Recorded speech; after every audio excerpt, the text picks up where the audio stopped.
இப்போ நம்ம third menu பார்க்க போகிறோம்.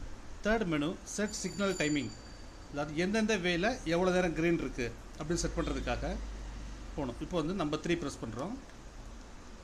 ப்ரெஸ் பண்ணால் ஃபஸ்ட்டு வே செட் டைமிங் சிக்னல் 1 போட்டோம்னா ஃபஸ்ட்டு வேல எவ்வளோ நேரம் க்ரீன் இருக்கணும் அப்படின்னு செட் பண்ணுறதுக்கு இப்போ ஃபஸ்ட்டு வந்து 1 இப்போ பிளிங்க் ஆகிட்டுருக்கு. ஸோ எந்த வேங்கிறது, ஸோ 1 இப்போ சிக்னல் வேல நம்ம வே 1ல் செட் பண்ண போகிறோம்.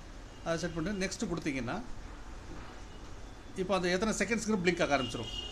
அது நீங்கள் எத்தனை செகண்ட்ஸோ கொடுத்துக்கலாம். ஃபார் எக்ஸாம்பிள் இப்போ 20 செகண்ட்ஸ் நீங்கள் கொடுக்குறீங்கன்னா 0 2 0 ப்ளஸ் 0 2 0 வந்த உடனே நீங்கள் நெக்ஸ்ட்டு சேவ் கொடுத்துடலாம். சேவ் கொடுத்தீங்கன்னா இப்போ நம்ம சிக்னல் 1ல் வே 1ல் 20 செகண்ட் செட் ஆயிடுச்சு. இப்போ அடுத்து வே 2ல் கேட்குது. இப்போ வே 2ல் உங்களுக்கு இருக்கிறது ஓகே தான், நீங்கள் அதை அப்படியே விட்டுடலாம். இப்போ 3 நம்ம பண்ணணும்னா இந்த 2 பிளிங்க் ஆகிட்டே இருக்கும்போது 3 ப்ரெஸ் பண்ணிங்கன்னா இப்போ சிக்னல் இப்போ வே 3க்கு கேட்கும்.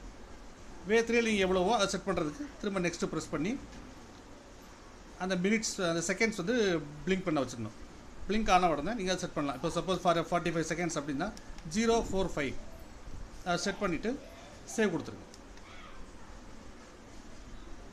இதே மாதிரி ஒவ்வொரு வேக்கு நீங்கள் செட் பண்ணிட்டே போயிடுறோம். பண்ணிவிட்டு இதை முடிச்சு நீங்கள் பேக் வந்துடலாம்.